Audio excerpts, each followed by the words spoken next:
Cik muka surat tu.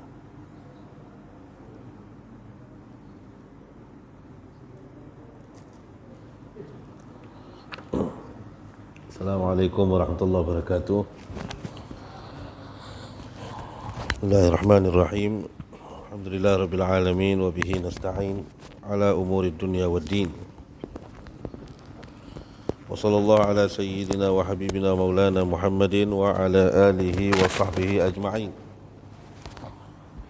نوينا التعلم والتعليم والتذكر والتذكير والنفع والانتفاع والإفادة والاستفادة والحث على التمسك بكتاب الله وسنة رسوله صلى الله عليه وعلى آله وصحبه وسلم ودعاء إلى الهدى والدلالة على الخير ابتغاء مرضات الله وقربه وحسن ثوابه سبحانه وتعالى. اللهم افتح علينا حكمتك وانشر علينا من خزائن رحمتك يا أرحم الراحمين. سبحانك لا علم لنا إلا ما علمتنا إنك أنت العليم الحكيم. أما بعد. Tuan Imam, ibu-ibu, ayah-ayah yang dirahmati Allah Ta'ala. Ibu-ibu tak ada, salah. Yang dirahmati Allah Subhanahu Wa Ta'ala. Alhamdulillah, jumpa lagi kita malam ini dengan sambungan kitab Bidayatul Hidayah oleh Hujjatul Islam Al-Imam Al-Ghazali rahimahullah wa radhiyallahu ta'ala anhu arda. Kita sambung. Kalau bulan lepas kita dekat doa selepas wuduk. Hari ini sambung pula tentang beberapa perkara yang penting selepas kita baca adab-adab dalam wuduk, doa selepas wuduk. Hari ini beberapa hal yang perlu dijaga, iaitu makruhatul wuduk. Mana antara perkara-perkara yang makruh dilakukan ketika kita berwuduk. Qala al-muallif rahimahullah nafa'ana bihi wa bi'ulumihi fid dharain amin. Dan hendaklah engkau meninggalkan 7 perkara di bawah ini ketika berwuduk. Yang pertama, mengibaskan tangan untuk memercikkan air, iaitu selepas berwuduk. Yang kedua, menamparkan air ke muka dan kepala. Yang ketiga, bercakap-cakap ketika berwuduk. Yang keempat, membasuh anggota wuduk melebihi 3 kali. Yang kelima, menggunakan air tanpa ada hajat, tetapi hanya semata-mata was-was.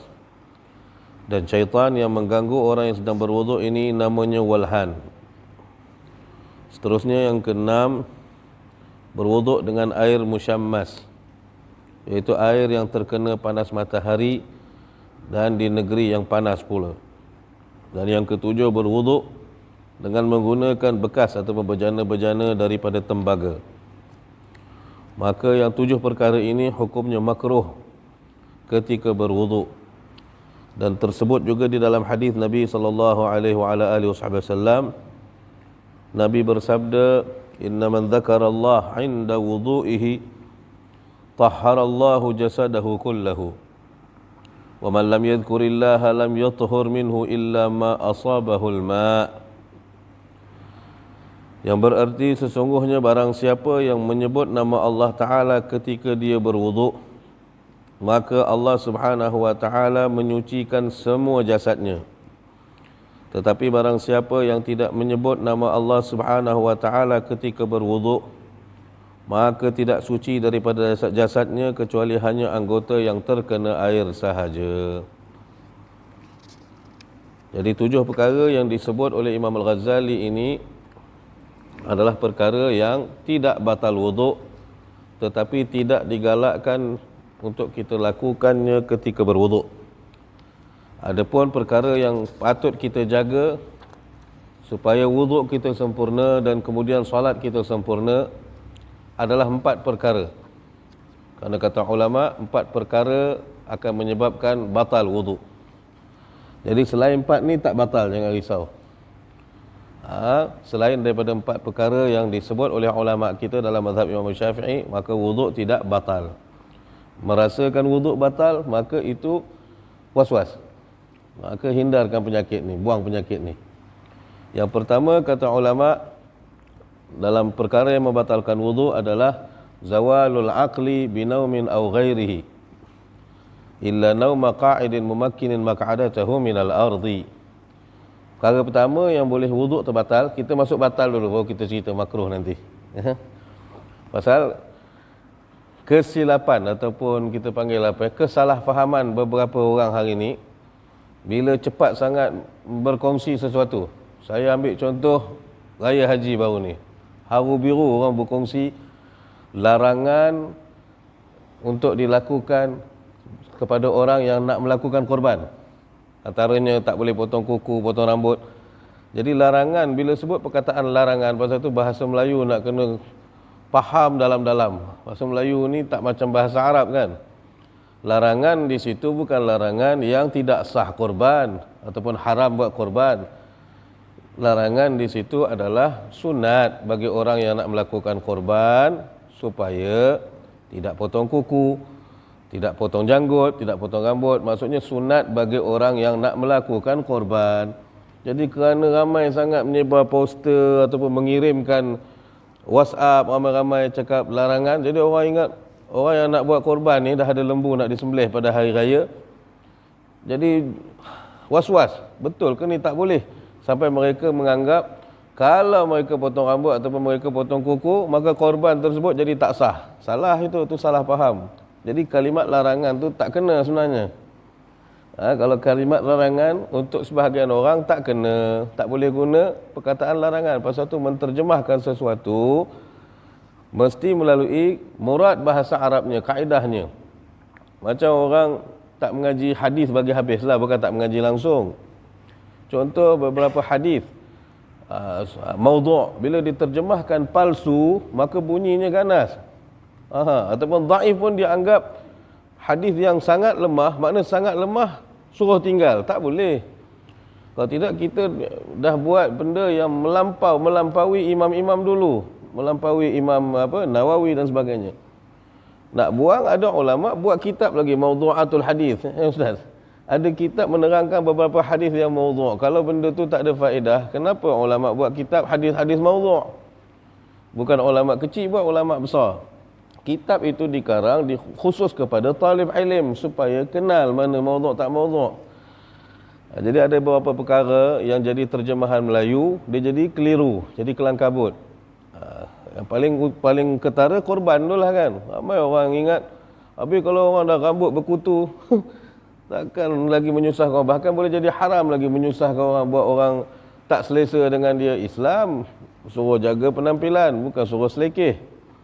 Maka boleh sahaja bagi orang yang nak buat korban, mana yang ada lembu atau kambing nak dikorbankan pada hari raya korban, boleh sahaja mereka nak potong rambut ke, nak potong kuku ke. Kalau dah kuku panjang sampai 5 km kan, mana lebih afdal, menjaga kebersihan ke mempertahankan benda ni?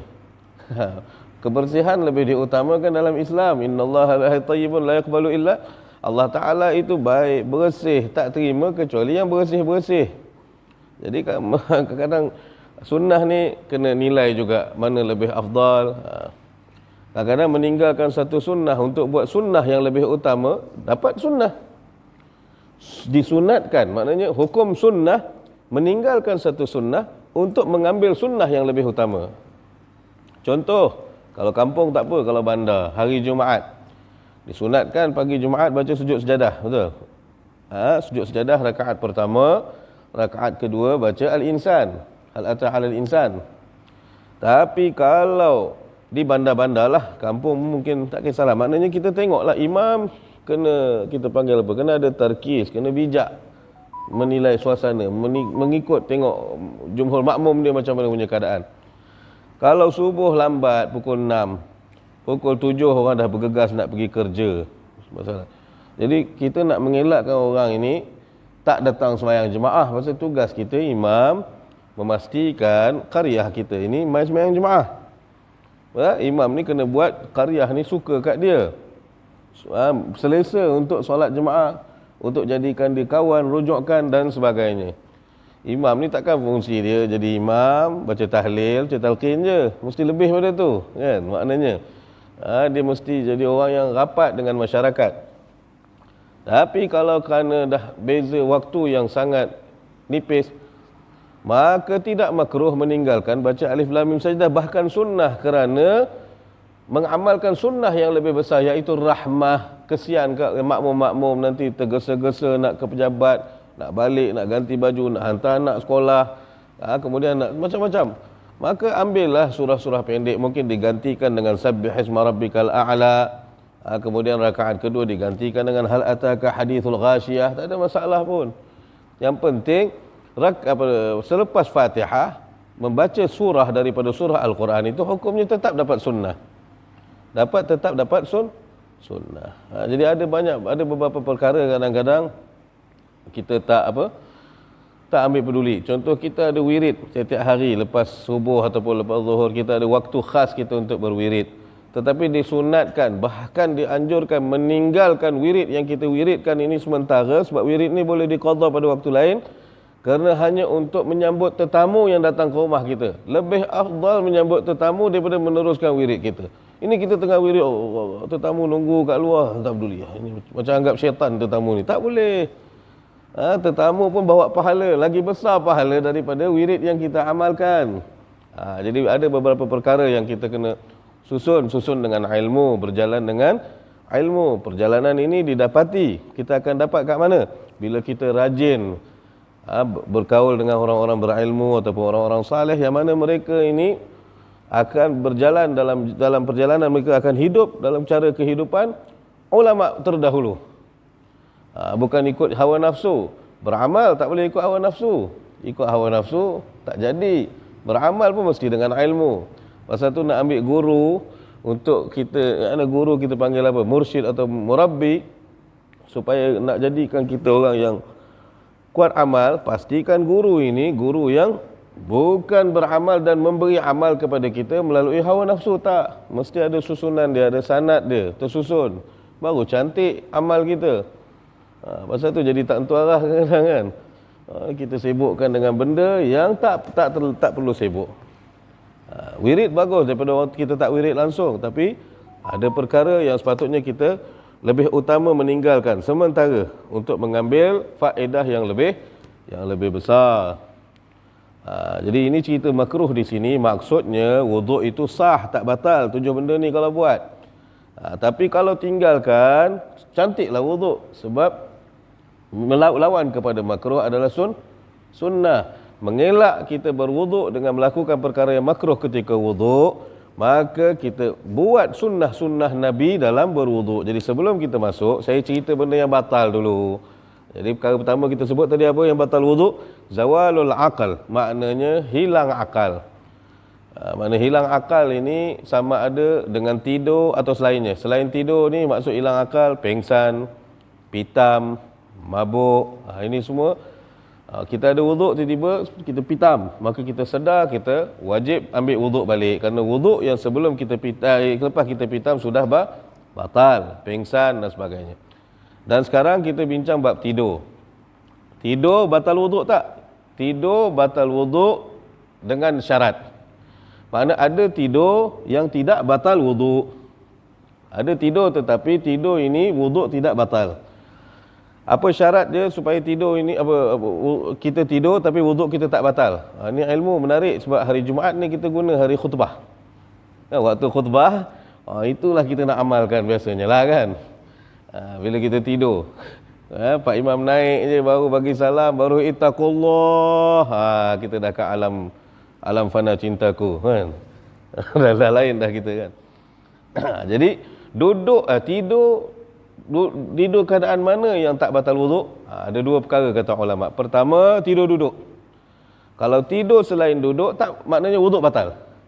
Tidur baring, tidur telentang, tidur berdiri, tidur menungging, apa pun tidur batal wuduk. Mestilah tidur yang tidak membatalkan wuduk adalah tidur dalam keadaan duduk. Tapi duduk macam mana yang tak batal wuduk? Kena ingat. Syaratnya, ada tidur yang tak batal wuduk. Satu, tidur tu mesti duduk. Kalau kita tidur dalam keadaan duduk, maka tidur ni tak batal wuduk. Tapi duduk yang macam mana? Duduk setempat. Duduk setempat. Makna satu, tak berpindah tempat. Misalnya, saya sedang duduk sini, tidur. Saya sedang menghadap ustaz Ustaz Khadim contoh kat depan saya tidur. Tiba lagi azan Isyak, saya terbangun, saya ada kat tiang sana, beralih tempat, maka pergi ambil wuduk. Tapi kalau saya bangun, saya masih kat tempat saya, wuduk saya tidak batal. Kemudian duduk mesti punggung kita lekat di lantai. Maksud lekat di lantai ni duduk macam ni, duduk bersila ataupun duduk macam ni. Apa cara duduk? Hasil punggung dengan lantai. Punggung kita berada di lantai. Tapi kalau duduk punggung tidak di lantai, duduk di atas kerusi, batal wuduk. Pasal punggung kita bukan di lantai. Ataupun mengangkat kaki sebelah tidur mengiring, maknanya kita punya lubang itu, lubang angin punggung ini terangkat dari lantai. Maknanya lubang angin mesti di lantai.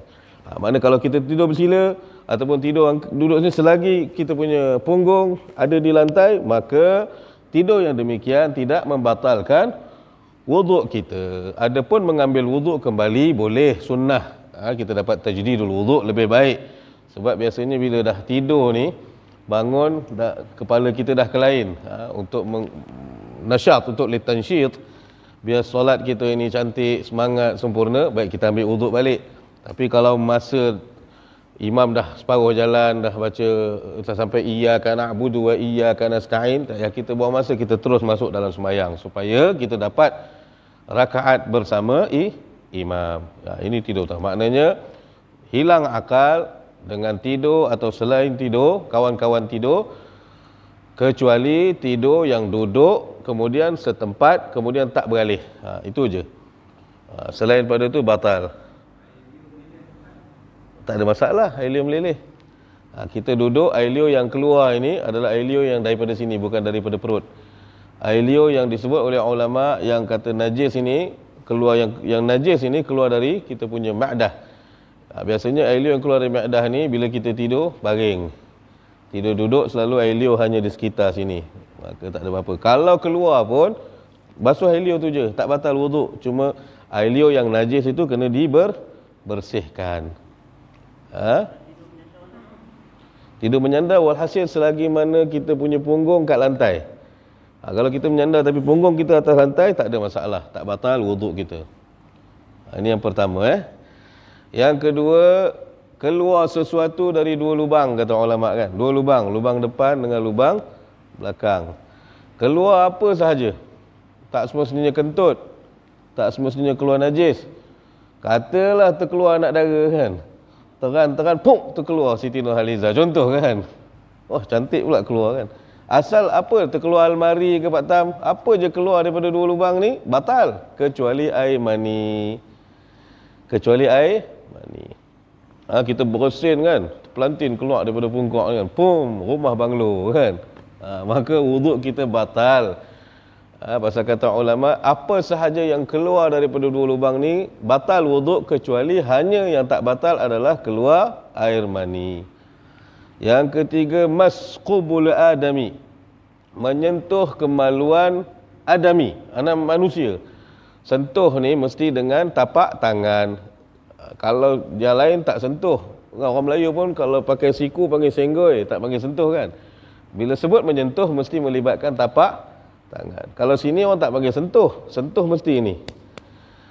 Makna menyentuh kemaluan anak-anak Adam dengan bibatni kaffin, maknanya dengan perut tapak tangan dan juga perut jari ini. Maka selain itu tidak batal. Menyentuh ni kena faham, sentuh apa? Yang pertama mesti sentuh kemaluan. Makna kemaluan ini depan dan belakang. Belakang ini kalau sentuh kulit punggung ni tak batal. Kan tak ada kerja, kita tak ada kan? Tengok seluk kain Pak Bilal kan, pam, betul kan, tak batal. Dia batal adalah halaqati duburihi. Kan? Mana kalau kita apa kita panggil cangkung kan, kita duduk cangkung yang terbuka cangkungan tu keliling tu, ada lubang nak keluar najis tu, yang keliling tu batal. Maka yang kiri kanan yang dua buntut ini tak batal wuduk kalau sentuh. Cuma yang boleh batal mungkin nyawa lah kan. Kita sentuh pungkuk orang, nyawa kita boleh batal serta-merta. Orang belasah kita kan, tak ada kerja. Halaqati duburihi, dengan depan, sentuh dua depan atau belakang ini yang celah tu ya. Bibatni kaf, sentuh dengan perut dengan tapak tangan dan jari inilah. Maka sentuh di sini tidak membatalkan wuduk. Itu satu. Yang batal wuduk juga menyentuh walaupun kemaluan kanak-kanak. Kita basuh kencing anak kan, baby, anak kecil baby, walaupun kemaluan kanak, bila kita tak ada tak pakai sarung tangan ke macam tu, dengan tangan kita basuh basuh berak dia ke, maka wuduk kita batal. Walaupun mayat, kita mandi mayat tak pakai sarung tangan, kita ada wuduk, maka ketika kita menyentuh kemaluan mayat batal. Kata ulama lagi, kita jalan-jalan rupanya 2-3 hari ada orang aksiden, kita tak perasan kan, tahu-tahu kemaluan dia satu sebiji sebatang, kita pun tengah ada wuduk pegang ambil ambil kemaluan yang putus daripada tuannya, tak tahu milik siapakah kemaluan ini. Lagu Sudirman kan milik siapakah batang ini, contoh kan, pegang maka batal wuduk. Itu mas. Dan dalam hukum mas ini, memegang, menyentuh ini kena faham, yang batal hanya yang memegang, yang dipegang tak batal wuduk. Ada 2 orang laki-laki, dua-dua ada wuduk, maka seorang memegang kemaluan seseorang dengan perut tapak tangan, yang memegang sahaja batal, yang dipegang wuduknya tidak batal. Dan syarat mesti kemaluan manusia, tak batal wuduk pegang kemaluan haiwan. Pegang kemaluan kuda ke, pegang kemaluan lembu, pegang kemaluan apa pun binatang, jalan-jalan tengok kambing pagi-pagi baik punya terpacak, kita pun pegang. Maka tidak batal wuduk. Yang batal hanya kemaluan manusia, disebut oleh ulama adami. Khuruj makna lawan bagi adami ini adalah haiwan. Kemaluan haiwan pegang tidak batal wuduk. Yang keempat, batal wuduk iltiqa basyaratai rajulin wa mra'atin kabiraini ajnabiyaini bighairi hailin. Bersentuhan. Tadi menyentuh, kali ini bersentuhan. Bersentuhan maknanya melibatkan dua-dua pihak. Tersentuh, belaga, tu bersentuhan. Kulit antara 2 jantina. Rajulin wa mra'atin, antara laki-laki dan perempuan. Kabirain, yang besar, yang dah sampai had baligh, yang sampai had syahwat. Kalau perempuan budak kecil tak apalah, tak batal. Makna budak-budak baru umur 2-3 tahun ke, 4 tahun, 5 tahun, 6 tahun, makna 9 tahun ke atas tu dah boleh jaga-jagalah, tak payah bersentuh lah. Tapi 9 okey, tapi kalau perempuan dah sampai had baligh, maka di situ batal bersentuhan, mesti kulit. Ajnabiyain, yang tak ada hubungan mahram, makna selain mahram yang disebut oleh Al-Quran. Ulama ada susunkan mahram ni, dia ada 3 bahagian kan. Ada yang bahagian pertama lah, macam kita tahulah, kalau kita orang laki-laki kan, mak kita, nenek kita ke atas, ataupun anak kita ke bawah, anak saudara kita, adik-beradik kita punya anak, anak kakak kita perempuan kan, anak laki kita, anak abang kita, maka ini tak batal lah wuduk, yang kita sedia maklum. Kemudian ada lagi dengan jalan perkahwinan, musaharah kan, perkahwinan ni mertua kita ke atas, dan sebagainya lah. Kemudian tiri, orang Melayu ni keliru bab tiri ni. Tiri ni lain bapak lain mak. Kalau satu mak ke satu ayah bukan tiri. Orang Melayu kadang-kadang dalam mahkamah, baru ni saya masuk mahkamah, duk bertegang urat pasal bertiri, tak percaya cakap lawyer pula, cakap hakim. Kalau adik-beradik mak sama ataupun ayah sama, bukan adik-beradik tiri. Orang Melayu je sebut adik-beradik tiri. Adik-beradik tiri ni mak lain bapak lain. Mungkin orang tua tahu, selalu orang muda ni tak faham benda-benda ni. Adik-beradik tiri ni, contoh saya berkahwin dengan satu perempuan, dan perempuan yang saya kahwini ni ada anak, maka dia bukan bukan anak saya, maka itu tiri lah. Dan saya pun ada anak, jadi anak saya dengan anak perempuan ni adik-beradik tiri, pasal bapak tak sama, mak tak sama. Kecuali nanti bila saya dah ada anak daripada isteri yang ini, baru dia dengan anak-anak saya adik-beradik satu ayah.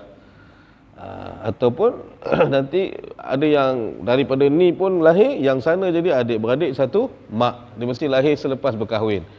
Adapun masa saya kahwin ada anak, dia pun ada anak, jadi anak dia dengan anak saya itulah adik-beradik tiri. Adik-beradik tiri, anak tiri ini hukum dengan bapa tiri, jadi mahram, tak batal wuduk setelah digauli.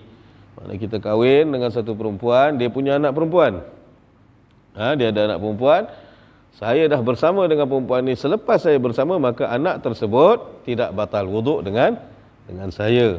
Itu contoh. Walaupun tak duduk sekali, anak perempuan dia duduk dengan bekas laki dia, ayah tu, sampai besar tak pernah duduk dengan kita, tapi dia tetap menjadi dalam mahram kita. Itu maksudnya. Mana ajnabi ini ada disusun, Allah Ta'ala dah susun Quran. Dalam Quran kan, siapa yang halal untuk kita, siapa yang tidak halal untuk kita. Maka selain daripada ini, bersentuhan dengan mereka membatalkan wuduk, dan batal ini adalah kedua-dua pihak. Yang menyentuh batal, yang disentuh pun batal. Beza tadi, kalau sentuh pakai tapak tangan, yang batal hanya si penyentuh, yang disentuh tidak batal. Hanya beberapa syarat sahaja tak batal wuduk kalau bersentuhan ni. Iaitu apa? Kalau bersentuh kuku tak batal, bersentuh gigi tak batal, bersentuh rambut atau bulu-bulu di badan tidak batal. Mesti kulit sahaja. Mana tahu dua-dua bulu roma tebal gini kan. Kena bulu je, tak apa, tak batal. Yang batal bila kena kulit. Mana tahu kan. Sentuh gigi kan, gigi mancung, jumpa perempuan pun gigi mancung, laga. Kan. Tak batal wuduk. Dia mesti kulit bersentuhan dengan kulit. Ini 4 perkara. Selain daripada 4 ni, ayah-ayah yang dimuliakan Allah, jangan risau tak batal wuduk. Makna pegang najis batal wuduk? Tak batal. Ya, kita keluar pada rumah pagi subuh kan, tengok taik kucing apa contoh kan, cantik taik kucing ni, macam kek, kita pegang. Jadi cuci tangan sudahlah. Cuci je, tak payah wuduk semula. Pasal pegang taik tidak batal wuduk. Yang batal macam tangan kita kan, kena taik kan contoh. Tak burung, tak cicak, kita peganglah halih. Maka yang dicuci hanya taik yang di tangan, tak perlu wuduk lagi. Sebab yang batalkan wuduk ada 4 je. Selain pada 4 ni, wuduk tidak batal. Kita kena ingat itulah pasal ni bab wuduk. Seterusnya baru kita bahas perkara yang makruh dilakukan ketika kita berwuduk. Yang pertama, makruh ketika wuduk kita kibaskan tangan untuk memercikkan air. Ini biasa orang buat ni. Lepas wuduk kan, dah habis nak bagi kering tangan. Pasal apa makruh? Pasal ini berkaitan dengan orang lain. Kita dah buat orang tak selesa dengan kita. Ini agama, subhanallah. Islam ni dia, ini dalam adab. Ini adab maknanya. Kita menjaga perasaan orang lain. Itu yang saya sebut banyak kali kan. Macam corona ni sebenarnya, COVID ni, dia datang, dia ajar kita untuk jaga perasaan orang. Sebelum ni kita, mungkin sini tak ada, contoh bab saf ni kan, hikmah saf dipisah-pisahkan ni, biar orang faham bahawa saf ni kalau tak rapat pun sembahyang jemaah tetap sah.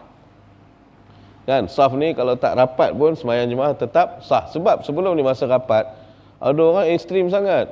Dia orang tak faham maksud sunnah merapatkan saf ni, sampai suka pijak, mesti nak rapatkan ibu jari kaki dengan kita. Kita tak selesa.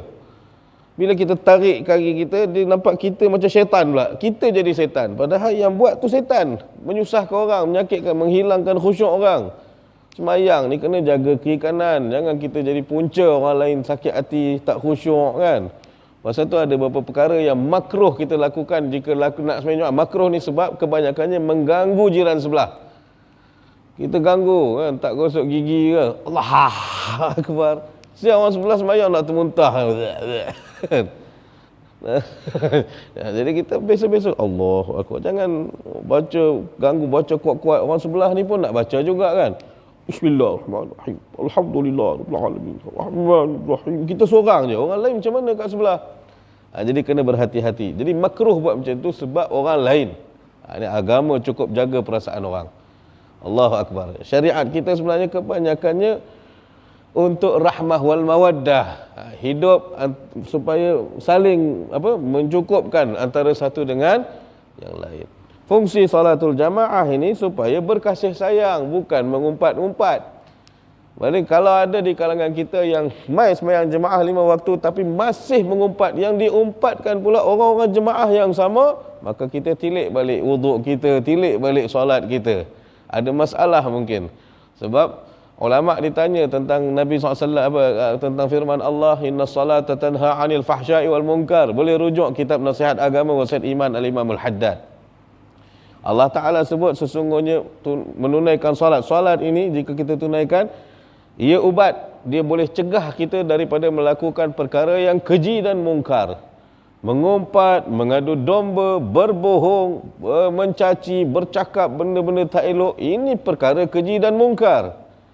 Kita solat pula berjemaah, jemaah pula di rumah Allah. Kenapa 3 perkara yang kita lakukan ini tak dapat mencegah lidah kita, hati kita daripada buat perkara yang keji dan mungkar? Maka kita cek balik sebab ilmu. Sebab kita buat perkara, kita faham sesuatu benda pakai akal dan hawa nafsu kita, bukan ikut kehendak ilmu, kehendak ulama. Kalau kita balik kepada ilmu, insya-Allah kita faham hakikat menunaikan solat tersebut. Hakikatnya solat ni sepatutnya membentuk diri kita menjadi orang yang beradab. Jadi bila kita ada ilmu, kita akan jaga, kita tahu benda ni makruh, kita jaga. Bila nak jaga, tak buat benda makruh, kena menguasai apa? Kena amalkan sunnah. Pasal makruh ni kita anggap sebagai simptom lah. Kalau haram ni dah penyakit, betul? Haram ini penyakit, umpama sakit. Jadi makruh ini simptom, mesti dibuang. Bila kita kekalnya, nanti dia akan membarah jadi penyakit. Makruh bila dibiasakan, akhirnya boleh pergi ke haram. Maka kita kena kenal simptom. Maka untuk mengawas, menahan simptom sebelum dia jadi sakit, ubat dia adalah mengamalkan sunnah. Maka ada beberapa sunnah ketika berwuduk yang kita dah baca sebelum ni kan. Adab dan sunnah dalam wuduk, antaranya tasmiyah, antaranya siwak, betul apa lagi? Madmadah, istinsyak, istinthar, dan menyapu air ke seluruh kepala, basuh telinga kita, tengkuk kita, itu masuk sunnah-sunnah. Dan wuduk dalam 3 kali, dan utamakan yang kanan, dahulukan yang kanan. Bila kita melakukan ini, Allah jaga wuduk kita daripada terbuat perkara yang makruh di dalam wuduk. Berwuduk dengan air yang tak terlalu membazir, buka secukupnya, itu semua tu pasal dia ubat, dia langkah pencegahan, macam COVID lah. Bila COVID ni kita tak buat langkah pencegahan, mana langkah pencegahan ni sunnah kan. Sekarang COVID ni kira simptom ni ataupun yang ada ni makruh. Dia akan jadi bila kita tak jaga ni, tak buat penjarakan sosial yang disuruh oleh KKM kan, tak pakai mask, apa lagi, kita berhimpun di tempat awam, betul kita ada simptom, kita ada selsema ke, demam ke, kita tak kuarantinkan diri kita, maka perkara demikian jika tak jaga, maka dia akan jadi penyakit. Bila dah jadi penyakit, maka kita kena ambil ubat yang kuat, yang wajib tu. Bila dah kena, nak kena pakai apa ini, benda mesin lah, macam-macam.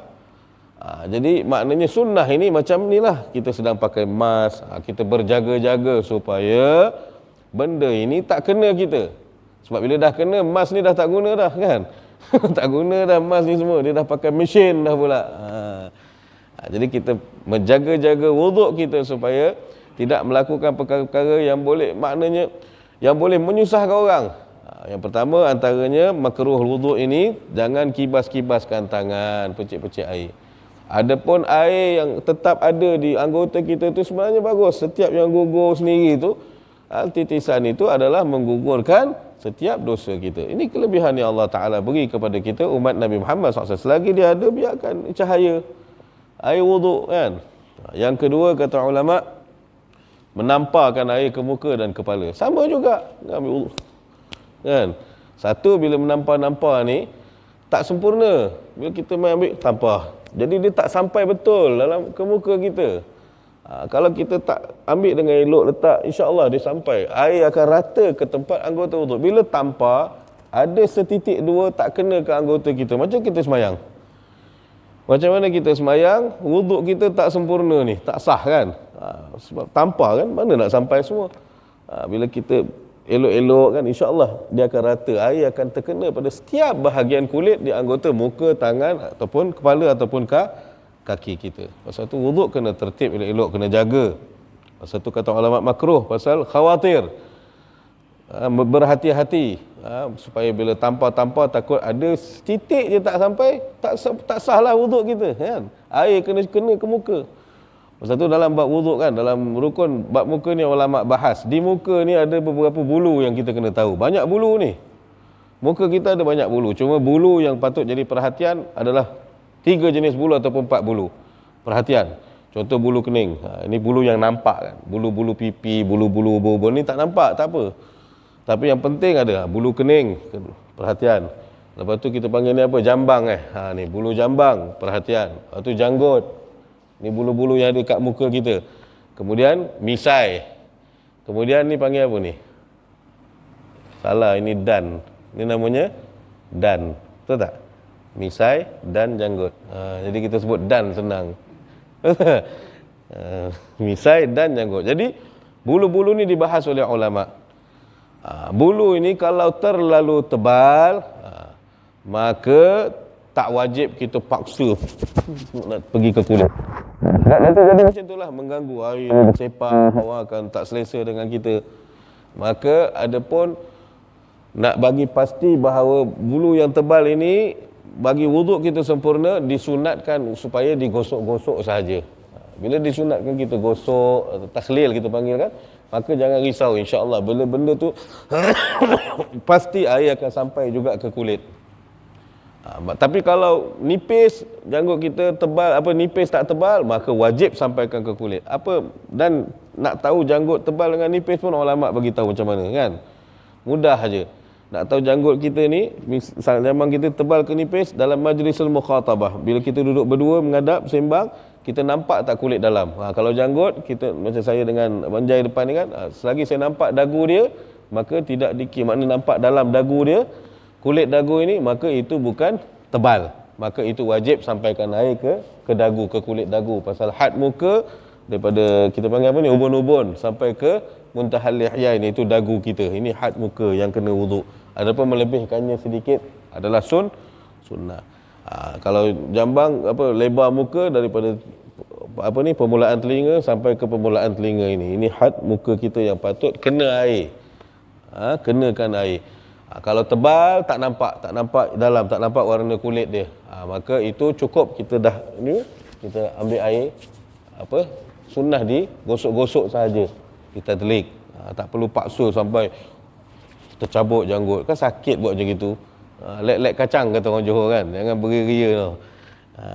Tapi kalau nipis baru wajib kena air. Jadi kedua, makruh berwuduk dengan menampar-namparkan air ke muka dan kepala kita. Yang ketiga, makruh berwuduk bercakap-cakap. Ada hadis Nabi SAW bahawa siapa yang berwuduk dengan sempurna tanpa bercakap-cakap kan, banallah lahu baitan, lebih kurang kata Nabi SAW, Allah Ta'ala bina satu mahkota, satu mahligai, satu istana di syurga. Wuduk. Tapi kalau benda penting cakaplah, jangan pula nanti kita tengah wuduk nampak budak nak jatuh longkang ataupun budak lintas jalan, tahan, tak boleh. Kalau kita boleh lari. Kalau jauh kan kita nampak ada orang lain, kita kena panggil lah. Janganlah pula makruh cakap ni, budak tu mati nanti kan kena langgar. Azan ni lambat patah. Azan dulu patah. Teruskan. Kalau hal-hal demikian darurat, bagi tahu. Jangan tak bagi tahu. Budak nak aksiden ke, nak jatuh longkang ke, orang tua, orang buta jalan, kita tak sempat lari, kita jerit orang lain panggil, so selamatkan. Yang seterusnya, membasuh anggota wuduk melebihi 3 kali. Pasal dia mukhalif, lawan, bercanggah dengan sunnah Nabi. Sunnah Nabi hanya 3 kali at-tathlith. Adapun lebih pada 3 adalah hukumnya makruh. Dan lebih pada 3 kalau dilayan kerana was-was, maka dikhawatiri kita buat perkara dosa. Kenapa kita layan perasaan was-was? Was-was jangan dilayan. Jangan dilayan. Kita tahu kita 3. Ni dah cukup 3 kali kan. Rasa tak sampai dah, masuk lagi. Tak sampai. 3 kali sudah yakin insya-Allah akan sampai. Bila dah 3 kali basuh, mesti anggota kita. Itu rahsia mengamalkan sunnah Nabi Muhammad sallallahu alaihi wasallam. Jadi Nabi tahu apa yang Nabi buat dan apa yang Nabi suruh buat. Nabi tahu. Jadi kita janganlah lebih-lebih pula kan. Bila dah 3 kali, insya-Allah cukup sempurna. Jangan lebih. maka makruh melebihi 3 kali. Yang kelima, makruh menggunakan air tanpa ada hajat. Tapi semata-mata was-was. Menggunakan air tanpa ada hajat, tetapi hanya semata-mata was-was, dan syaitan yang mengganggu orang yang sedang berwuduk ini namanya syaitan. Nama syaitan tersebut adalah syaitan walhan. Menggunakan air ni saya tak faham tanpa ada hajat, tapi tak apalah. Kalau kita faham yang tak boleh lebih pada 3 kali, lebih kurang lah kan. Mungkin saya tak tengok matan Arab kan, tak ada kitab. Tak apa, kita terus ke 6. Tapi kalau yang kita faham lah, maknanya makruh lah menggunakan air tanpa ada hajat, tapi hanya semata-mata was-was. Jadi saya pun tak tahu apa dimaksudkan di sini. Yang keenam, wallahu alam. Yang keenam, berwuduk dengan air musyammas. Air musyammas ni air yang dijemur. Ada orang tanya kita kan, kalau water heater bukan air musyammas. Water heater bukan, tapi water heater pun masuk dalam bab air yang kita panaskan. Tapi air musyammas yang di sini air yang diletak di bawah jemuran matahari, kerana air ini tak bagus, kata ulama. Air yang dijemur bawah matahari digunakan, sering kita gunakan, dia buat kita penyakit baras, kita panggil sopak. Kita boleh kena penyakit sopak. Mana kalau dia tak bagus untuk kulit, tak bagus untuk tenaga kita. Adapun water heater kat rumah, maka sebahagian ulama, kita tanya ustaz-ustaz, kata tak makruh, dia air biasa. Yang dimaksudkan musyammas ini duduk dalam satu bekas, diletak bawah matahari. Tapi sebenarnya berwuduk dengan air panas ni pun tak bagus kan, tak sempurna air panas kan, kecuali dalam cuaca sejuk lainlah. Kalau cuaca sejuk, air sejuk pun tak sempurna wuduk kita, maka kita panaskan sekejap kan dengan water heater. Tapi kalau cuaca tak sejuk, tak apa, yang kita nak pakai air panas buat apa, nanti jadi tak sempurna wuduk, jadi macam tak serius. Yang ketujuh, berwuduk dengan menggunakan bekas-bekas bejana-bejana yang dibuat dari tembaga. Dalam kitab fiqih ada dibahas khas tentang babul awani ni kan. Ada bekas-bekas yang dilarang guna. Mana bekas daripada tembaga, makruh. Adapun yang 7 perkara ni walhasil taklah batal, tapi lebih baik kita memelihara daripada melakukannya untuk kesempurnaan ibadah, kesempurnaan wuduk. Dalam hadis Nabi SAW pesan, siapa yang menyebut nama Allah ketika berwuduk, maka Allah Ta'ala menyucikan semua jasadnya. Maksud menyebut nama Allah itu pasal kita belajar sebelum ni doa. Imam Ghazali kan, doa di setiap anggota. Basuh muka ada doanya kan, basuh tangan. Maka nak memastikan selama kita dalam keadaan wuduk, kita berwuduk dalam keadaan lidah dan hati kita hadir dengan Allah Subhanahu wa Ta'ala. Mengambil berkat daripada hadis ini, Nabi SAW bagi tahu siapa yang berzikir sepanjang dia wuduk lah, menyebut nama Allah, maka dia dianggap menyucikan keseluruhan jasadnya. Kalau tak berzikir, maksudnya bukanlah tak sah wuduk, tapi hanya dia dapat apa yang dibasuh lah, muka, tangan dan kaki, itu je lah. Tapi kalau kita wuduk dengan zikir, macam puasa lah, puasa dia ada 3 martabat kan.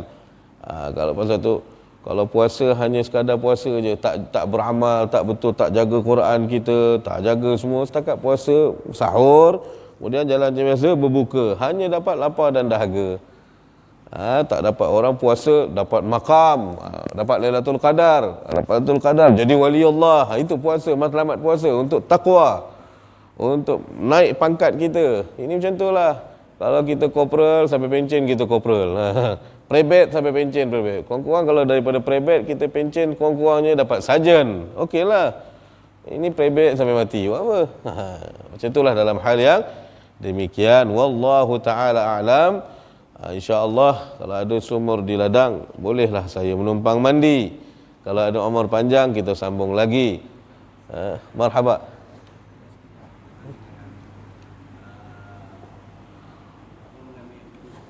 Basuh kaki ya. Basuh kaki sebagaimana yang baiknya lah.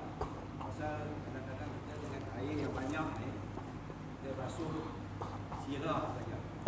Nyiram saja. Adakah disunatkan kita kena gosok juga? Yalah. Atau tidak, untuk bagi merata kan? Betul. Satu ambil air, siram kaki dia. itu satu soalan saya. Dituntut tak kita mengambil dulu untuk menghadap Kiblat. Ya. Dua-dua tu sunnah. Maknanya satu berwuduk disunatkan menghadap kiblat. Tapi ada pun tak menghadap kiblat, taklah batal wuduk, tapi tak dapat kelebihan lah buat sunnah Nabi Muhammad SAW. Ya, ada sebahagian masjid dia bubuh paip tak menghadap kiblat. Patutnya masjid tak paip yang boleh orang semua dapat sunnah lah, makna buat perkara afdal. Itu satu. Yang kedua, pasal tadlik ni dalam bab sunnah juga. Kalau orang setakat basuh kaki, yang penting air kena semua ke anggota kaki, maka wuduk tu sah. Tapi dia anjurkan untuk tadlik pasal ada celah-celah ni, belum tentu, tak tahu air sampai ke tidak. Kaki kita ni kadang ada celah-celah ni kan, ataupun ada yang kaki yang jenis lubang-lubang macam saya ni, ataupun kuku, celah-celah kuku ni, kuku panjang ke, maka pastikan air sampailah ke, tak perlulah sampai ke dalam kuku tu. Maknanya dia ada depan-depan ni, masih dia masuk zahir kaki, maka di situ wajib sampai air. Maka nak menyampaikan pasal tu di dalam bab benda ni, bab tadlik ni, kata ulama sampai mala yatimul wajib illa bihi fahuwa wajib. Maknanya tak sempurna sesuatu ni jadi wajib kecuali dengan mendatangkannya, maka hukumnya wajib. Sebab takut kalau tak melakukan tadlik ni, maknanya tak lakukan, tak gosot ni, takut tak kena air, maka gosot ini untuk kita, maka jadi wajib. Macam saya, mata saya ni kan bila wuduk saya kena gosot, takut air ketumbuk sini dia macam ni kan kena sampai. Jadi kalau mata tak ke dalam, tak apa, saya boleh mata ke dalam tengok ni kan. Jadi sini saya gosot. Ini terkena juga bahagian ini dalam hal wuduk. Macam wuduk lah, macam waktu-waktu ada wuduk nak ambil air, basuh kaki tu masak atas sikit. Jadi saya dah tadi juga saya tanya, adakah sesuatu sampai yang kita lah. Yalah, kalau kita yakin kena semua anggota, tak apa. Tadi di dalam, kalau ngaji kitab fikir, dia ada babul isti'anat nanti. Kita boleh suruh orang bantu kita. Asal hukum minta orang tolong tuang air, jaga wuduk kita, asalnya makruh. Tapi keluar daripada makruh kalau sebab-sebab ni, uzur kaki ke apa, maka digalakkan seseorang datang tolong wudukkan dia. Sempurnakan wuduk tempat yang tak boleh dia sempurnakan. Wallahu alam. Jumpa lagi insya-Allah. Bismillahirrahmanirrahim. Sallallahu ala sayyidina Muhammad wa ala sayyidina Muhammad. Allahumma inna nas'aluka fahman nabiyyin wa hifdzal mursalin wa sur'atil hamil malaikatil muqarrabin. Allahumma aghnina bil ilm wa zayyinna bil hilm wa akrimna bit taqwa wa jammilna bil afiyah bi rahmatika ya arhamar rahimin. Rabbana atina fid dunya hasanatan wa fil akhirati hasanatan wa qina adzaban nar. Wa sallallahu ala khair khalqihi sayyidina Muhammadin wa ala alihi wasallam. Alhamdulillahirabbil alamin. Mohon ampun, maaf lagi sekali. Assalamualaikum warahmatullahi wabarakatuh.